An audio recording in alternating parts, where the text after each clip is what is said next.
दोस्तों, कांटों का उपहार की इस सीरीज में लेकर आया हूँ 14वें भाग। और एक बहुत ही रोमांटिक मोड पे कहानी आ चुका है। कमल माँ राधा सरोज की माँ से मिलने, उसके मम्मी पापा से मिलने उसके और घर जाती है वो वहाँ, और कुछ ऐसी बातें हो जाती है। वो कमल के पिताजी के बारे में, उनके खानदान के बारे में पूछने लगता है, जो राधा बचाना उचित नहीं समझती। और यहीं पे बात बिगड़ जाती है और वो शादी करने से फिर इनकार कर देते हैं। और राधा की माँ फिर सरोज की माँ से बिना मिले हुए, बिना बात क्लियर किए हुए कमल की माँ वापस आ जाती है। अब इससे आगे की भाग ये है, शुरू करते हैं कहानी कि कमल रामगढ़ वापस लौटा तो दूसरी सुबह से ही सर्वे आरंभ कर दिया था। रामगढ़ का एक एक चप्पा उसने बहुत ध्यान से परखा। उबड़ खाबड़ जमीन, कहीं चढ़ती हुई तो कहीं उतरती हुई, कहीं ऊंचे उबड़ खाबड़ टीले तो कहीं तालाब सामान सूखे गड्ढे। कहाँ से सड़क निकालनी चाहिए, कहाँ छोटे छोटे पुल बना दिया जाए ताकि सड़क पर पानी ना चढ़े, सब कुछ उसने नोट किया। यहाँ रहने के लिए सुंदर मकान बना सकते हैं, वहाँ आबादी से हटकर ही फैक्ट्री क्षेत्र होना चाहिए। इस भाग में अनाज की अच्छी उपज होगी, इधर शिक्षा केंद्र होना चाहिए, यहाँ पार्क और खेल का मैदान इत्यादि इत्यादि। रेलवे स्टेशन फैक्ट्री क्षेत्र के समीप होना चाहिए। सभी आवश्यक बातों को उसने बहुत ही सावधानी से परखा और निर्माण के लिए नक्शा में स्थान बना दिया। इन सबका विचार रखते हुए उसने हवेली को जरा भी महत्व नहीं दिया, जिसका भय कंपनी ने प्रकट किया था। फिर शीघ्र ही उसने वापसी पर इसे कंपनी में जमा करा दिया ताकि सरकार से अनुमोदन लिया जा सके। फिर वह बहुत खुशी खुशी अपने घर पहुंचा, इस आशा में कि माँ ने अब तक उसके विवाह की तैयारी आरंभ कर दी हो। सरोज की ओर से इनकार का तो कोई संभावना ही नहीं थी, परंतु ज्यों ही उसने घर के अंदर कदम रखा, राधा उसे देखते ही फूट फूट कर रो पड़ी। कमल के पैरों तले धरती निकल गई। माँ को संभालते हुए उसने सूटकेस नीचे रखा, फिर उसे सोफे पर बिठा दिया और राधा के पास अपनी वास्तविकता उगलने के अतिरिक्त तो कोई चारा नहीं था। वह जानती थी कि सरोज की ओर से इनकार का कारण पूछेगा, वह छिपाएगी तो वह सरोज से मिलेगा और फिर सारी बात स्पष्ट हो जाएगी कि ठाकुर साहब ने अपनी बेटी का हाथ उसके हाथों में देने से क्यों इनकार किया। बात बहुत आगे बढ़ जाएगी, इसलिए अच्छा है कि वह भगवान पर भरोसा करके स्वयं ही कमल के आगे अपने जीवन की मजबूरियों को प्रकट कर दे। और इसलिए जब कमल ने उनसे पूछा तो वह कुछ भी नहीं छिपा सकी। उसने उसे अपने जीवन की सारी बातें बता दी, एक एक बात कि किन अवस्थाओं से होकर उसे गुजरना पड़ा था। राजा विजय भान सिंह ने गांव की सारी लड़कियों की इज्जत ही नहीं लूटी, उन पर बड़े बड़े अत्याचार भी किए थे। इनमें उसकी मासूम छोटी बहन भी थी, उसका पिता था तथा वह स्वयं भी थी। कैसे उसने उसे जन्म दिया, कहाँ जन्म दिया, किन परिस्थितियों में जन्म दिया, यह सब उसने बताया। और फिर अंत में बोली, बेटा यदि फादर जोसेफ नहीं होते तो मैं तुम्हें अनाथालय में देकर निश्चिंत ही आत्महत्या कर लेती। निश्चित रूप से ऐसा मैंने सोच लिया था, पहले इसलिए नहीं की कि अपनी जान के साथ मैं तेरी जान की हत्या का पाप सहन नहीं कर सकता। और यदि फादर जोसेफ नहीं होते तो हमारा जीवन रहना कठिन हो जाता। यह उन्हीं की कृपा है जो तू आज अपने पैरों पर खड़ा। उन्होंने तुझे बचपन से ही पढ़ने लिखने की सुविधाएं दी है, कॉलेज इत्यादि में स्कॉलरशिप तुझे इसलिए मिली है कि लोग जानते हैं हम उनके पर विशेष कृपा थी हम पर। अब तू ही बता, मेरी सौगंध खाकर मैं ठाकुर साहब से अपनी वास्तविकता किस प्रकार प्रकट कर सकता? क्या हम उनके आगे और अपमानित नहीं हो जाते? सरोज को अपनी तुझसे घृणा हो जाती, कौन विश्वास करेगा कि तेरी रगों में शाही खून है? और यदि विश्वास कर भी लिया तो इससे क्या अंतर पड़ेगा? ऐसी ऐसी संतानें तो राजा महाराजाओं की अय्याशी के फल में हुआ करती। यह वास्तविकता तुझसे मैं इसी भय से छिपा रखी थी ताकि तुम मुझसे घृणा न करने लगे। एक माँ होना कैसे सहन कर सकती कि जिसे मैंने अपने छाती के दूध के स्थान पर खून पिला पिला कर पाला है, वही संतान मुझसे घृणा करने लगे। मैं डरती थी कि अपनी वास्तविकता जानकर तू संसार को मुंह दिखाने के बजाय कहीं आत्महत्या न कर ले। परंतु बेटा, मेरा इसमें कोई दोष नहीं, मेरे भाग्य ही फूटे थे तो मैं क्या करती। रामगढ़ में जन्म लेने वाली हर सुंदरी का यही परिणाम हुआ होगा जो आज मेरा है। राधा सिसक कर रो पड़ी। नहीं माँ, इसमें तेरा कोई दोष नहीं। कमल ने हाथ पकड़कर माँ को सांत्वना दी और बोला, तुम तो देवी हो, देवी, साक्षात देवी। यदि इस संसार में ऐसी देवी की पूजा नहीं करता तो तुम में तुम्हारा नहीं, इस संसार का दोष है। तुम मेरे लिए जीवित थी, अब मैं तुम्हारे लिए ही जीवित रहूंगा। मैं भूल जाऊंगा कि सरोज नाम की कोई लड़की मेरे जीवन में भी आई थी। काश कमल ने उस घड़ी को दोष दिया जब सरोज से उसकी अंतिम भेंट हुई। मगर खैर, जब लड़की होकर सरोज उस घटना को महत्व नहीं दे रही है तो भला मैं क्यों उसे लेकर बैठा रहे। उनसे बात जारी रखी, तुम भी भूल जाओ कि सरोज को तुमने बहू बनाने का सपना देखा था, सपने कभी पूरे नहीं होते। राधा को कमल की बातें सुनकर संतोष भी मिला और चोट भी पहुंची। संतोष इसलिए मिला कि वह कमल ने उनकी मजबूरियों का अनुमान लगाकर उसे क्षमा कर दिया था, और चोट इसलिए पहुंची कि अपने दुर्भाग्य के कारण वह अपने बेटे की खुशी पूरी नहीं कर सकी। सरोज उसकी पत्नी नहीं बन सकी। उसका दिल अपने बेटे का दर्द जानकर तड़प उठा, परंतु वह कर भी क्या सकती। दुर्भाग्य उसे कठपुतली के समान नचा रहा था। उसने विजय भान सिंह को नफरत से कोसा। कमबख्त की आत्मा सदा भटकती रहे, मरता मर गया, परंतु दूसरों पर अपना अत्याचारों का बोझ सदा के लिए ही डाल कर गया। सब्र से काम लो बेटा, राधा ने भीगे स्वर में कहा। भगवान एक दिन सब कुछ ठीक कर देगा। भगवान, कमल ने तिरस्कृत भाव से कहा। होठों पर एक कटु मुस्कान उभर आई, आंखें छलक पड़ी। उसने अपनी दृष्टि दूसरी ओर फेर ली, जहां खिड़की के बाहर वृक्ष की एक डाल पर एक नीड़ था, वीरान नीड़। कई दिनों से यह किसी पक्षी का ठिकाना नहीं था। उसने सोचा, अब भगवान भी क्या कर सकता। राजा विजय भान सिंह यदि जीवित होते तो वह अपने अधिकार के लिए एक बार तो अवश्य ही अपना सिर उठाने का साहस कर सकते थे। जब जड़ ही कट जाए तो पौधों की आशा कैसे की जाए। कई दिन बीत गए और रामगढ़ की सरहद पर एक बड़ा सा बोर्ड लगा था, पटेल नगर का निर्माण। सरकार ने इस नए नाम दिया था। इस नए नाम से नगर को ही कॉन्ट्रैक्ट बर्मन एंड कंपनी को शहर बनाने की अनुमति दे दी थी। कमल का बनाया हुआ नक्शा सरकार ने सराहते हुए अनुमोदित किया था तथा प्रस्ताव में रखा पूरा शुल्क भी देना स्वीकार कर लिया था। रामगढ़ में काम जारी था और क्षेत्र में बटे हुए थे हर कारीगर मजदूर, जहां दिन रात ट्रकों पर भरकर ईंट और पत्थर, गिट्टियां तथा चूना सीमेंट के बोरे तथा छड़े और लोहे की सिकिचियां आदि गार्डर आने लगे थे। जगह जगह कैंप लगे थे और मजदूरों की गिनती बढ़ती ही जा रही। मजदूरों के डेरे अलग थे। काम सुबह से शाम तक होता, फिर भी समीप की नदी में मजदूर स्नान करने के बाद ही बाहर आग लगाकर जलाकर अपना खाना बनाने में व्यस्त हो जाते। शाम को नए खोदे हुए कुओं का पानी यहाँ के अफसरान के नहाने के काम में आ जाता था। अफसरान में यहाँ सभी थे, आर्किटेक्ट, इंजीनियर और अनगिनत दूसरे कार्यकर्ता। रात को खाने पीने से छुट्टी होने के बाद कुछ एक अफसर एकत्र होकर ताश खेलने में लग जाते। कुछ दूसरे खेल मेहनती लोगों को तुरंत विश्राम की आवश्यकता पड़ जाती थी। हवेली को यहाँ के सभी काम करने वालों ने पहले और दूसरे दिन ही देखकर संतोष कर लिया था। सभी की अपनी अपनी अलग अलग राय थी, परंतु किसी को इसका ताला तोड़कर आंतरिक भाग देखने की जरा भी आज्ञा नहीं, क्योंकि इसका उत्तरदायित्व कमल के ऊपर था।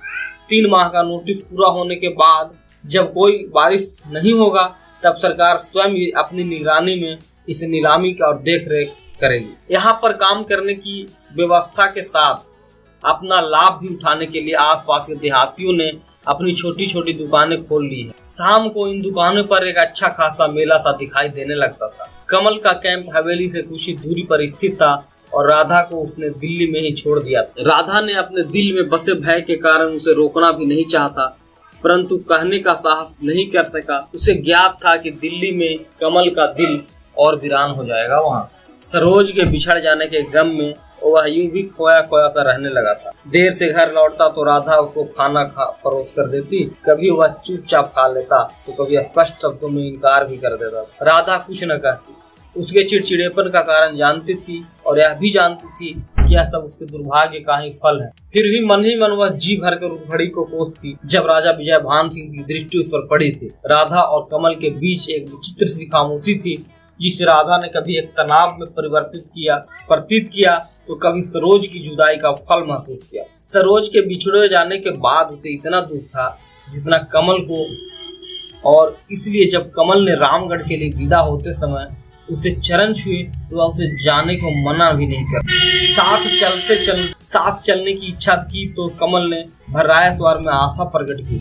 माँ, उसने कहा था तुम यहाँ ही रुको, शायद सरोज मुझे पूछने आ जाए। राधा की सिसकियां उभर आई थी। उसके बेटे को सरोज पर कितना विश्वास था, तो वह कैसे उसे समझाती कि ऐसे लोगों को कोई पसंद नहीं करता जो समाज के माथे पर कलंक समझे जाते हैं। और कमल अपनी माँ को कैसे विश्वास दिलाता कि सरोज उसे प्यार करती है, वह उसे कभी नहीं छोड़ सकती। वह कैसे बताए कि सरोज उसके जीवन के सूत्र में इस प्रकार बंध चुकी है कि छोड़ना चाहकर भी नहीं छोड़ सकेगी। यही एक आशा थी जिसने उसके जीवन में सुनेपन को एक ज्योति जला रखी। कमल ने इस हवेली को कई बार देखा था, सीढ़ियां चढ़कर कई बार कोठे पर भी गया था। वहाँ के वातावरण में खोकर बहुत घृणा से अपनी माँ पर हुए अत्याचार का अनुमान लगा था तो उसकी आंखें छलक आती। कोई उसके मुखड़े पर निरंतर छाई रहने वाली उदासी का कारण नहीं जानता था। उसने स्वयं अपनी वास्तविकता छिपा रखी थी। हवेली के अंदर, बरामदे में तथा इधर उधर पहुंचने योग्य जगहों में उसने कई बार उस कहे की तलाश की थी जिसने उसने पहली बार अपनी माँ के साथ सबसे ऊंची मंजिल पर खड़ा होकर सुना था। वह देखना चाहता था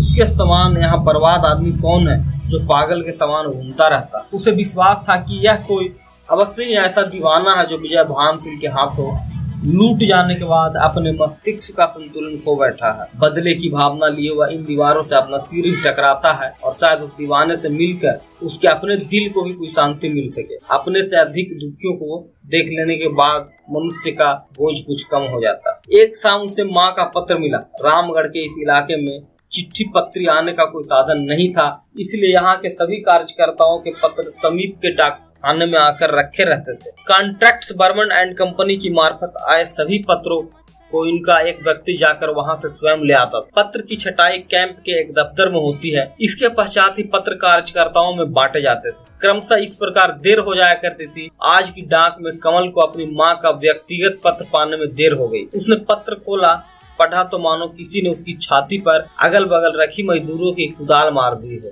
उसकी जान ही निकल गई। उससे सहन नहीं हो सका तो उसने अपने होठों को दांत द्वारा इस प्रकार सख्ती से काटा कि वहां से रक्त निकल पड़ा। पीड़ा आंसुओं से निकले या रक्त से सहन करने की शक्ति तो मिल ही जाती है। पत्र की पंक्तियां पर उसे विश्वास ही नहीं हुआ। माँ ने लिखा था कि सरोज की शादी एक जागीरदार के लड़के के साथ 3 तारीख की निश्चित हो गई है।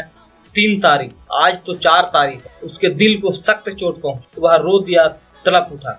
सरोज तो अब तक अपने ससुराल जाने की तैयारी कर रही होगी। बड़ी कठिनाई से उसने पत्र की आगे की पंक्तियां पढ़ी। माँ ने उसे प्यार से सांत्वना देते हुए अनुरोध किया था कि अब वह उसे भूल जाए, उसकी आशा छोड़ दे। भगवान ने चाहा तो उसे एक से बढ़कर एक लड़कियां मिलेगी। आगे की पंक्तियों में माँ ने उसके पास आकर रहने की इच्छा प्रकट की। अपने ढेर सारे आशीर्वाद द्वारा उसने पत्र का अंत किया था। उसके होठ से एक आह उभरी। पत्र को उसने फाड़कर फेंक दिया और सोचा कि अब माँ को बुला ही ले। वह जिस उम्मीद पर था वह अब जाती रही तो क्या लाभ है वहाँ माँ को। माँ बिना उसका भी जी नहीं लगता। सरोज से उसे ऐसी आशा जरा भी नहीं थी। एक नारी अपना सब कुछ उसे सौंपने के बाद भी दूसरे की बाहों में पत्नी बनकर समा जाना स्वीकार करेगी, या उसने कभी सोचा ही नहीं सकता। अपने प्रेमी को धोखा दिया ही अपने पति को भी धोखा दे रही है। घृणा से उसने थूक दिया सरोज के नाम पर, उसके प्यार पर, प्यार के विश्वास पर जिसने उसे एक बहुत भारी चोट पहुंचाई थी। वह कैंप के बाहर निकला और सूर्यास्त हो चुका था। अंधकार अपनी जाल बुनने के लिए बेचैनी से समय की प्रतीक्षा कर रहा था। माल की लालिमा से क्षितिज में पूर्णतः प्रभावित था और दूर दूर तक उड़ते हुए पंछी सुर्ख दिखाई पड़ रहे थे। ठंड काफी थी, इसलिए मजदूरों ने पहले ही अलावा जला रखे। कुछ एक दिन भर अधिक मेहनत के कारण अभी से ही कंबल ओढ़ कर लेट रहे थे। वह अपना नाइट गाउन पहनने हुए ही आगे बढ़ गया। उसके दिल में आज सख्त प्रकार की पीड़ा उठ रही थी, इसलिए एक विचित्र दीवानगी का आभास करके शीघ्र से शीघ्र हवेली के भयानक वातावरण में खो जाना चाहता था। मनुष्य को उस समय तन्हाई की अत्यधिक आवश्यकता पड़ती है जब वह संसार में किसी को भी अपना नहीं महसूस करता।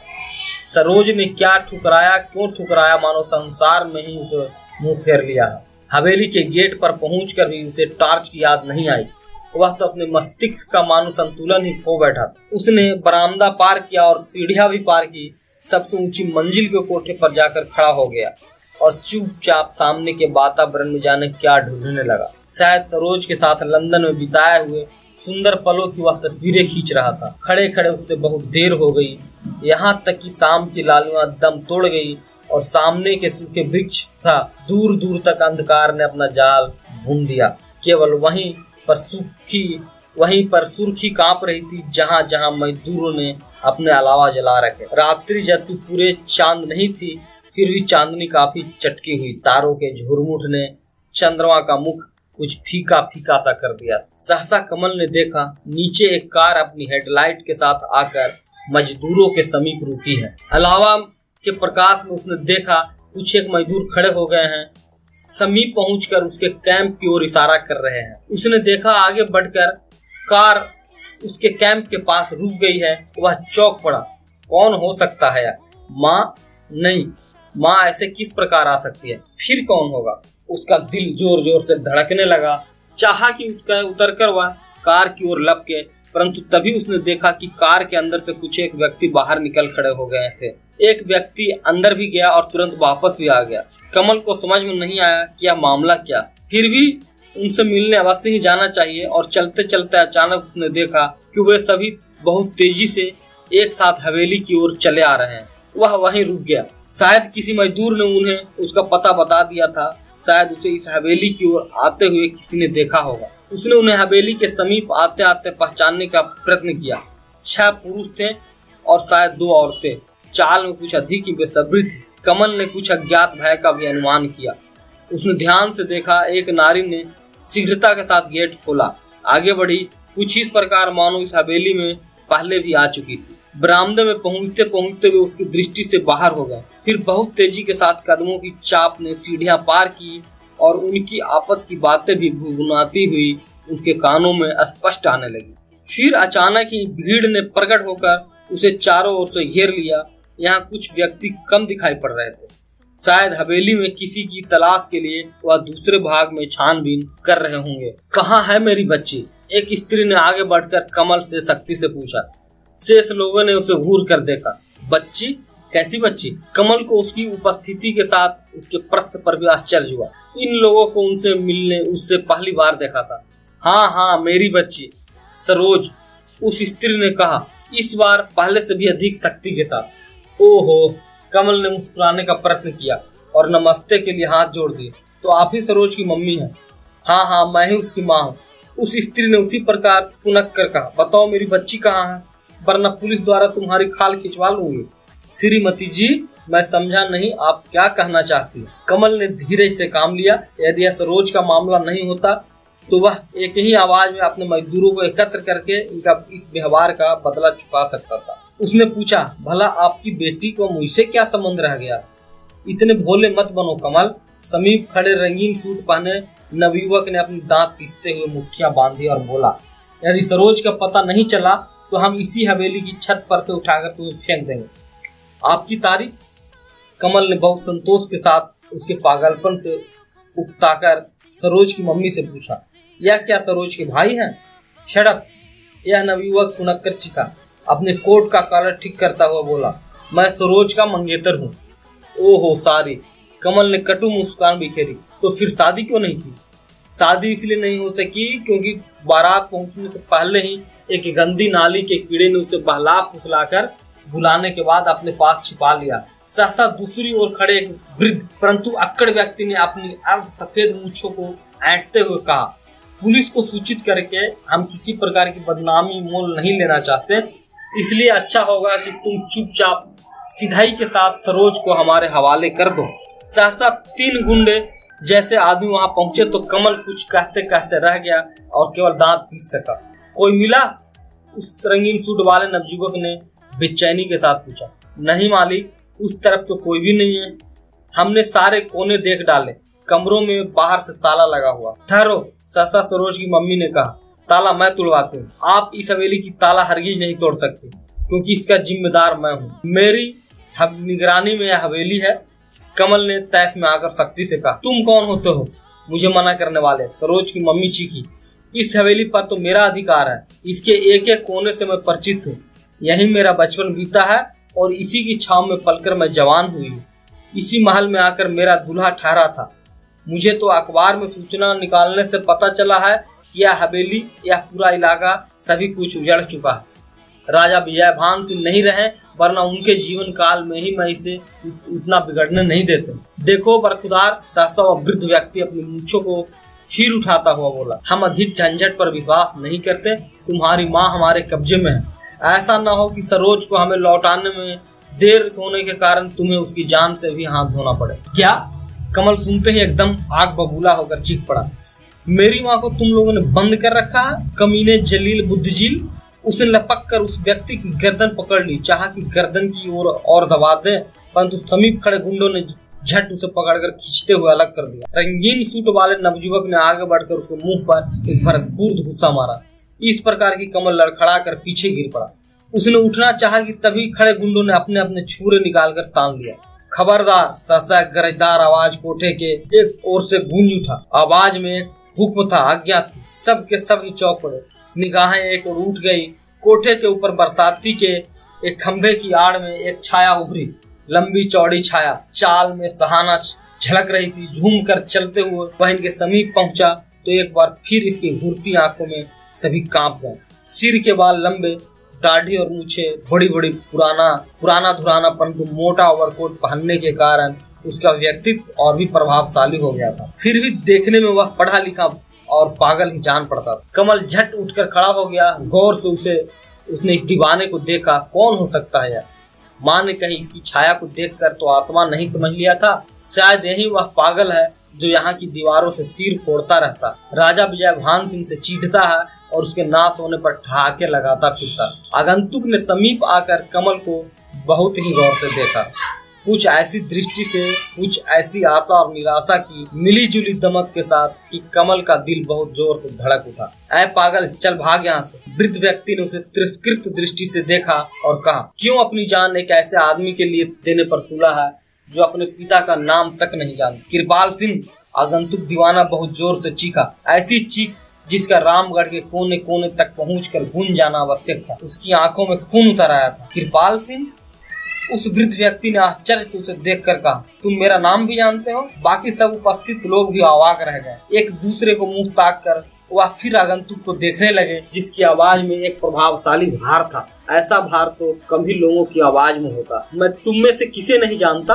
आगंतुक ने अपने दांत पीसे और आगे बढ़कर बोला, तुम्हारे तो बाप दादा तक के नाम मैं गिना सकता हूँ। फिर वह एक अधेड़ परंतु आवश्यकता से अधिक बनी ठनी स्त्री की ओर पलटा जो सरोज की मम्मी के समीप खड़ी कमल पर उस बिल्ली के समान कभी से नजर गड़ाए हुए थी, जो अपने शिकार पर अचूक आक्रमण करने की प्रतीक्षा करती है। तुम? आगंतुक ने बहुत तिरस्कृत भाव से उसे पर छींटा मारा। तुम रुक्मिणी हो ना? तुम्हारी तो एक एक नस से मैं परिचित। जो वस्तु तुम लोगों को नहीं मिलता है उसे छीन कर अपना लेने में तुम्हारा खानदान गर्व करता आ रहा। हाँ पागल! सहसा आगे बढ़कर रंगीन सूट वाले नवयुवक ने उसका कॉलर पकड़ लेना चाहा, परंतु आगंतुक ने बहुत आसानी के साथ झटक दिया था।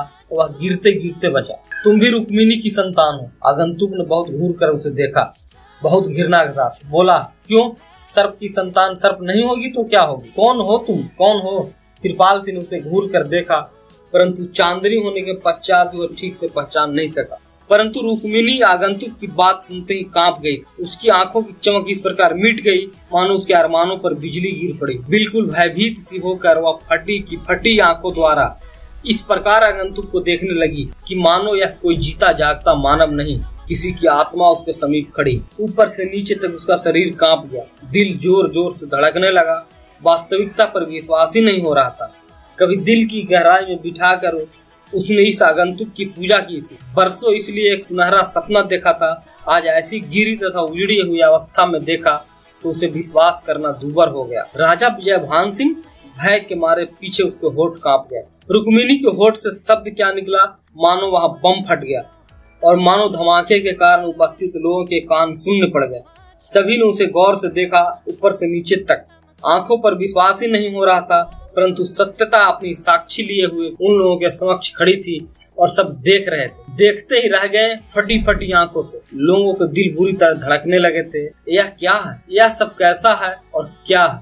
कोई कुछ जानता नहीं था और जानने का साहस भी नहीं कर सका। सरोज की माँ की तो जान ही निकल गई। पूरा शरीर थर थर कांपने लगा और दो पग पीछे हटकर घुटनों के बल झुकती हुई कांपती आवाज में उसके होठों से निकला, महाराज आप? उसे अभी भी विश्वास नहीं हो रहा था, फिर भी आंखें छलक आई। हाँ रूपा, मैं विजय भान सिंह ही हूँ। आगंतुक का स्वर गंभीर हो गया। तुम सबकी बातें मैं बहुत देर से सुन रहा था, परंतु जब सहन नहीं कर सका तो सामने आना ही पड़ा। मुझे नहीं मालूम था कि तुम्हारी बेटी सरोज को कमल प्यार करता, वरना इस प्यार का अनादर मैं पहले कभी नहीं होने देता। कमल के शरीर में किसी गंदी नाली का पानी नहीं बह रहा रूपा। कमल मेरा बेटा है, मेरा अपना। इसकी रगों में राजा विजय भान सिंह की रक्त की धारा है। ओहो! रुक्मिणी के कानों में रूपा शब्द इस प्रकार बरसों बाद गूंजा था। वह सिसक पड़ी और लपक कर विजय भान सिंह के घुटनों से लिपट गई। फूट फूट कर रो पड़ी।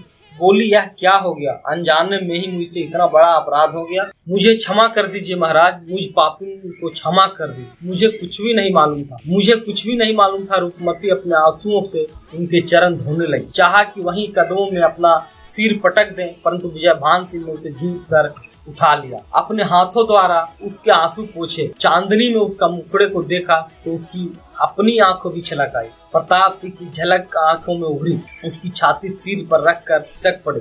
प्यार से वह भी उसकी पीठ पर हाथ फेरने लगे। एक पल के लिए सभी स्तब्ध रह गए, खामोश, चुपचाप, एक दूसरे का मुंह देखकर मानो बंगले झांक रहे। फिर कृपाल सिंह ने आगे बढ़कर घटना संभाल लेने का प्रयास किया। खैर, जो हुआ वह भी अच्छा ही हुआ। उन्होंने मानो अपना दामन बचाते हुए कहा, बिछड़े हुए लोग मिल गए और हमें क्या चाहिए? बिछड़े हुए लोग? विजयभान सिंह ने एक आह भरी। वह बोले, राधा मुझे कभी क्षमा नहीं करेगी, कभी नहीं, और शायद मेरा बेटा भी मुझे क्षमा नहीं करेगा। कमल के दिल को चोट लगी। उसने विजयभान सिंह को गौर से देखा। क्यों? रूपमती ने आश्चर्य से पूछा। तुम्हें प्रताप ने अपने अंतिम दिनों में कुछ नहीं बताया? विजयभान सिंह ने आश्चर्य से पूछा। नहीं महाराज, रूपमती बोली। वह तो यहाँ से हमारी कोठी पहुँचने के बाद ऐसा बीमार पड़े कि उनकी आवाज ही बंद हो गई। हाँ, मरने से पहले अचानक उन्हें जब भगवान ने कुछ कहने का अवसर दिया तो उसके होठों पर केवल यही एक नाम आया था, राधा। महाराज, यह बात तो मैंने आपको चिट्ठी लिखी थी। हाँ, परंतु यह बात मैं नहीं जानता था कि यहाँ से जाने के बाद उसकी यह अवस्था हो गई थी, वरना मैं स्वयं उसे देखने को आता। विजयभान सिंह की आंखें भीग गई। क्यों नहीं मेरी माँ आपको क्षमा करेगी? और क्यों मैं आपको स्वीकार न करके एक बड़ा पाप मोल ले सकता हूँ? कमल ने इस प्रकार पूछा मानो उसकी क्रूरता के बारे में कुछ जानना ही नहीं चाहता। इसलिए बेटा कि तुम्हारी माँ के दिल में मेरे प्रति प्यार से अधिक नफरत, और केवल नफरत ही भरा हुआ। विजयभान सिंह ने एक आह ली। रूपमती उससे अलग होकर अपने आंसू पोंछने लगी। उन्होंने अपनी बात जारी रखी। उसने केवल मेरी निष्ठुरता का ही पहलू देखने का प्रयत्न किया है। वह भेंट, वह तपस्या उसने नहीं देखी जो आज तक मैं उसके लिए करता आ रहा हूँ। विजयभान सिंह ने एक आह ली। रूपमती उससे अलग होकर अपने आंसू पोंछने लगी। उन्होंने अपनी बात जारी रखी। उसने केवल मेरी निष्ठुरता का पहलू ही देखने का प्रयत्न किया है। वह भेंट, वह तपस्या उसने नहीं देखी जो आज तक मैंने उसके लिए करता आ रहा हूँ। भेंट, तपस्या? कमल ने उन्हें आश्चर्य से देखा। हाँ, विजयभान सिंह ने अब स्पष्ट शब्दों में सब कुछ कह देना उचित। वह बोले, यह हवेली जो तुम आज देख रहे हो, उजाड़, सुनसान, भूतों के भंडार के समान, पहले यह ऐसी कभी नहीं। पहले यहाँ फूल महका करते थे, कलियां मुस्कुराया करती थी, और राजमहल की सुंदर कलीजों की पायल से यह उत्पन्न छमछम गूंजा करती। यहाँ जिंदगी थी, और जिंदगी के वास्तविक कहे यहाँ की चहल पहल। इस राजमहल की दीवारों पर पक्षियों को भी अपने पंजों की मिट्टी झाड़ने की आज्ञा नहीं। सहसा विजयभान सिंह एक और बढ़े। हवेली के पीछे भाग में संकेत करते हुए उन्होंने कहा, यह तालाब जो आज मौत के कुएं के समान भयानक और सुनसान है, यह इत्र से भरा रहता था। जल परियों के समान सुंदर लड़कियां इनकी शोभा, और वह दूसरी तरफ आए। हवेली के सामने की ओर इशारा किया। इस लॉन के अंदर चंद पल सांसें लेना देश विदेश के गवर्नर और राजा महाराजा अपना सौभाग्य समझते। यह लॉन अनेक प्रकार के रंग बिरंग फूलों से सदा सुगंधित रहता था। यहाँ भावरों को भी फूलों के समीप जाने के लिए हमारी अनुमति की आवश्यकता थी। उन्होंने कमल की ओर देखा और समीप आते हुए बोले, यह सब मैंने अपने प्यार, अपनी तपस्या की खातिर भेंट कर दी, ताकि मेरे पापों का प्रायश्चित हो सके। राधा मुझे क्षमा कर। कुछ वर्षों तक यह भी आशा थी कि वह मुझे अपना बना लेगी, परंतु अब तो क्षमा भी राधा आशा नहीं रहा। उसके होठ से एक निराश, एक आह निकली। फिर वह कहते ही गए, शायद मैं इसी योग्य था, इसलिए इस हवेली में छिप कर रहते हुए अपनी मोहब्बत का तमाशा देखना चाहता था कि जब कोई इसका वारिस नहीं निकलेगा तो निश्चय ही भूत और प्रेत का खंडर समझकर नीलामी में खरीदने वाला इसे तोड़कर अपने लिए नई इमारत बनाना पसंद करेगा। तब मैं इसकी टूटती दीवारों में गरीबों की चीख और पुकार सुनना चाहता था। इसकी नींव में उस खून की लाली देखना चाहता था जिसे हमारे बाप दादा ने यहाँ की मासूम जवानियों के शरीर से निचोड़ कर सींचा।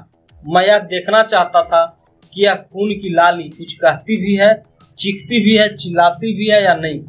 मेरे पास रुपयों की कमी नहीं है। जो कुछ था उसे बेचकर रुपया स्टेट बैंक में जमा करके तुम्हारे नाम पहले ही कर दिया था। मेरे नाम? कमल ने आश्चर्य से पूछा।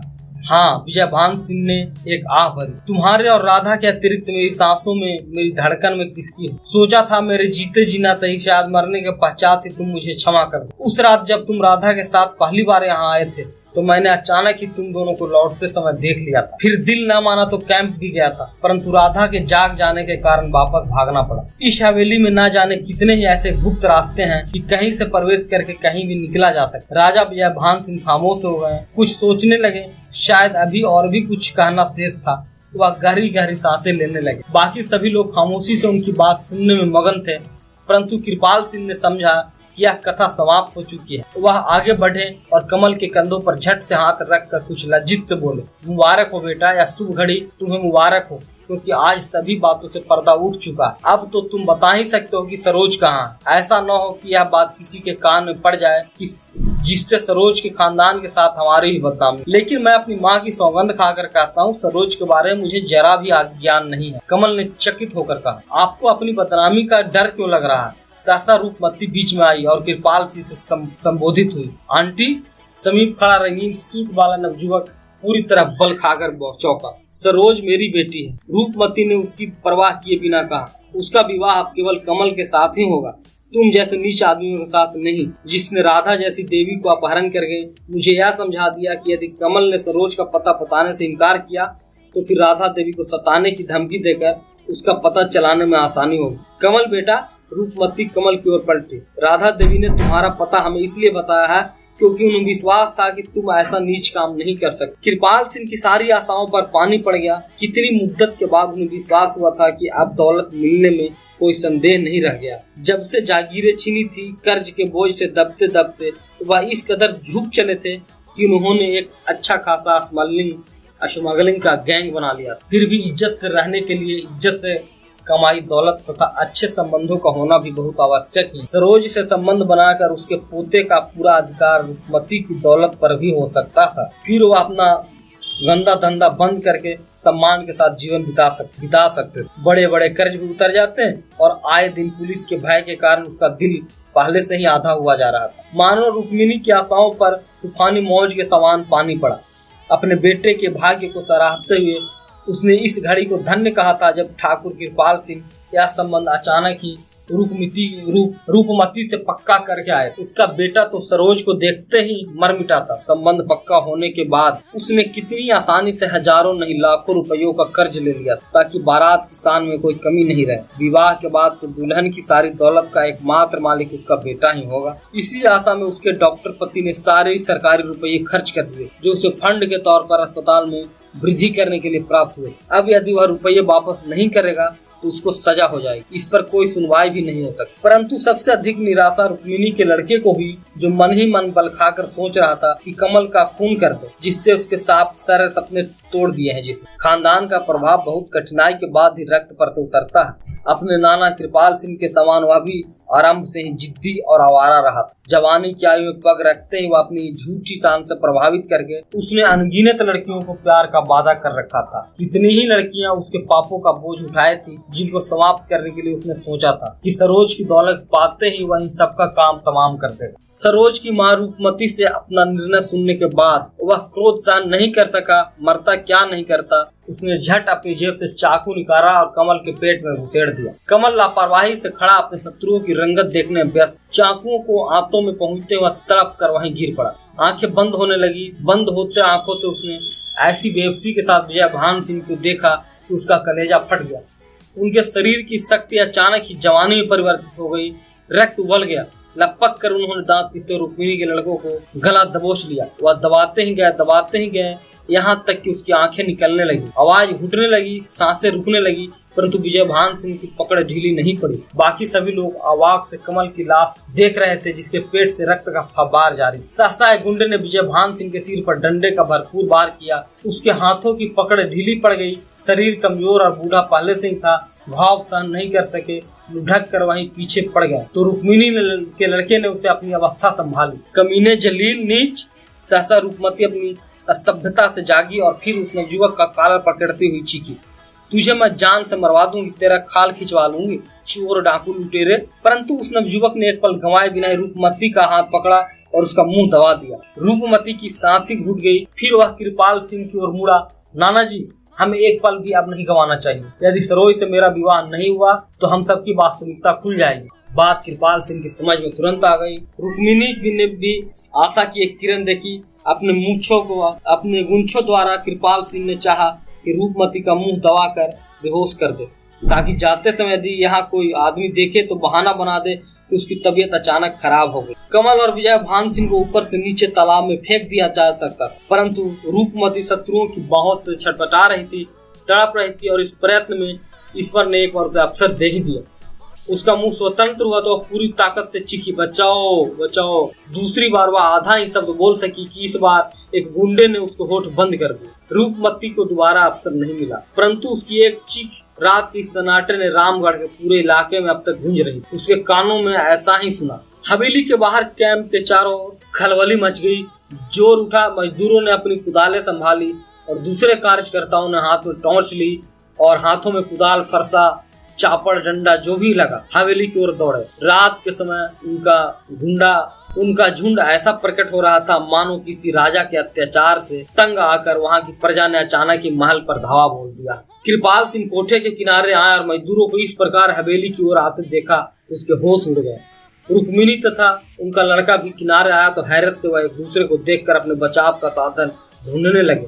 यहाँ तो लेने के देने पड़ गए। रूपमती का मुंह अब तक एक गुंडे ने दबा रखा, फिर भी वह अपने आप को स्वतंत्र करने का पूरा प्रयत्न कर रही थी। उन सब के कोठे पर से देखते ही देखते एक पूरी भीड़ ने हवेली का गेट खोला और अंदर टूट पड़े। कुछ इधर उधर हवेली का एक एक चप्पा मानो अपने घेरे में लेना चाहते हवेली के, और इससे पहले कि कृपाल सिंह अपने दल को बचाव के लिए कोई रास्ता ढूंढ सके, मजदूरों की एक बड़ी टोली कोठे पर पहुंच चुकी थी।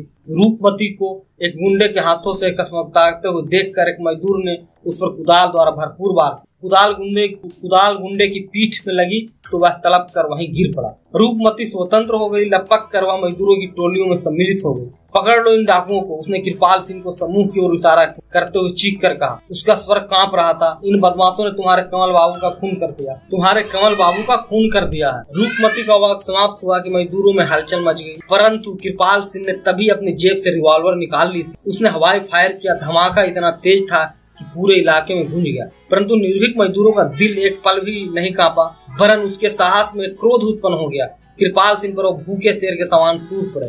फिर खूब डंडे, लाठी, मुक्के और गोलियां चली। कुछ मजदूर घायल भी हुए, परंतु धीरे धीरे सब काबू पा ही गए। जिस समय कृपाल सिंह को मजदूरों ने दोनों ओर से पकड़कर रूपमती के सामने किया तो रूपमती ने उसके चेहरे पर घृणा से थूक दिया। इन सब बदमाशों को एक पल के लिए भी मत छोड़ना, वरना तुम्हारे कमल बाबू की माता की जान खतरे में पड़ जाएगी, रूपमती ने मजदूरों से कहा। मजदूरों ने अपने गमछे द्वारा सभी के हाथ पीछे करके बांध दिए मजबूती से। फिर रूपमती की राय पर अपनी हिफाजत में लेकर इन्हें सीढ़ियां उतरने लगे। कुछ मजदूरों की सहायता लेकर रूपमती ने शीघ्र ही कमल और विजय भान सिंह को उठवाने का प्रबंध किया। दोनों को शीघ्र अस्पताल पहुंचाना था और समीप से समीप अस्पताल केवल लखनऊ में ही स्थित था। यहाँ ऐसी गंभीर अवस्था का इलाज हो सके, अब एक पल भी समय गंवाना बहुत ही भयंकर बन सकता था। दोस्तों, ये थी अभी तक की